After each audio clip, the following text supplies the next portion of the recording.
Oxirgi payt Rospotrebnadzor orqali zapretga ega bo'lgan mehnat muhojirlarining soni ko'payib kelmoqda. Bugungi videoda O'zmigrant loyihasining yuristi Aziz Mingazov sizlarga shu Rospotreb tomonidan qo'yilgan zapretlarni qanday qilib yechish haqida batafsil ma'lumot beradi.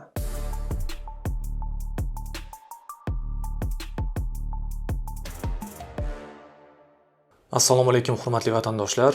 Ushbu videorolikimizda Rospotrebnadzor tomonidan chet el fuqarosiga nisbatan Rossiya territoriyasiga kirishga taqiq haqida gapirib o'tamiz.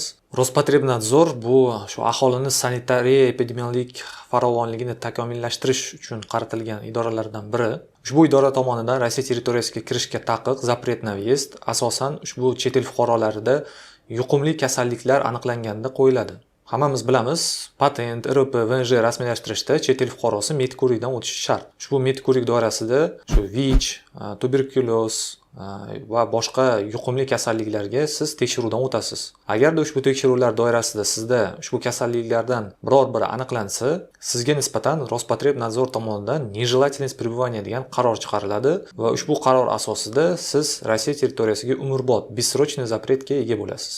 Ushbu kasalliklarga keladigan bo'lsak, amaliyotda ikkita holat yuzaga keladi. Birinchisi, siz deylik tuberkulyoz yoki bir yuqumli kasallik bilan ancha yillar oldin kasallangansiz. Bu 10 yil, 15 yil bo'lishi mumkin. Lekin ushbu kasalliklar odam organizmidan to'laqon chiqib ketmaydi, to есть viruslar organizmda qoladi va keyinchalik siz analizlar topshirganingizda ushbu viruslar organizmingizda borligi haqida analizlarda ko'rsatiladi. Oxirgi vaqtlar shunday holatlar ko'p uchrayapti. Shu odam ancha yillar oldin kasal bo'lgan, lekin shu patent topshirgani kelganida ushbu kasallik borligi aniqlanib, unga nisbatan Rospotrebnadzor tomonidan zapret qo'yilyapti. Bunday holatda siz nima qilishingiz kerak?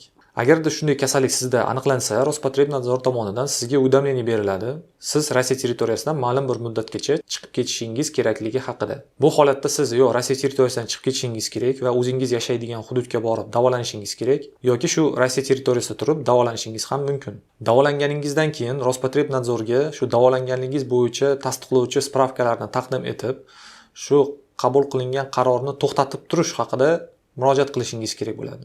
Rospotrebnadzor ushbu hujjatlarni ko'rib chiqqandan keyin sizga Rossiya territoriyasiga kirish uchun 3 oyga shu qo'yilgan zapretni to'xtatib turadi. Shundan keyin siz Rossiya territoriyasiga kelib, boshqatdan medko'rikdan o'tib, sog'lomligingizni tasdiqlovchi spravkalarni olib, yana takroran Rospotrebnadzorga to'laqon shu zapretni yechish uchun murojaat qilish kerak bo'ladi. Shundan keyingina sizga qo'yilgan zapret yechiladi. Agarda siz uzoq yillar oldin kasal bo'lgan bo'lsangiz va davolanish o'sha yillarda o'tgan bo'lsangiz, davolangan idorangizga murojaat qilib, shu tasdiqlovchi hujjatlarni olib, bu holatda shu Rospotrebnadzorga murojaat qilishingiz kerak bo'ladi. Agar siz bunday holatga tushgan bo'lsangiz, ishingizni to'g'ri va tezda olib borish uchun yuristlarga murojaat qiling, chunki ular bunday ishlar bo'yicha tajribaga ega va sizga yo'l yo'riq ko'rsatib, tezroq ishingizni hal qilishga yordam berishadi. Agarda sizda ushbu mavzuga tegishli bo'lgan savollaringiz qolgan bo'lsa, hozir kommentariyada qoldiring va biz ularga javob berishga harakat qilamiz. Sog' bo'linglar, hurmatli vatandoshlar.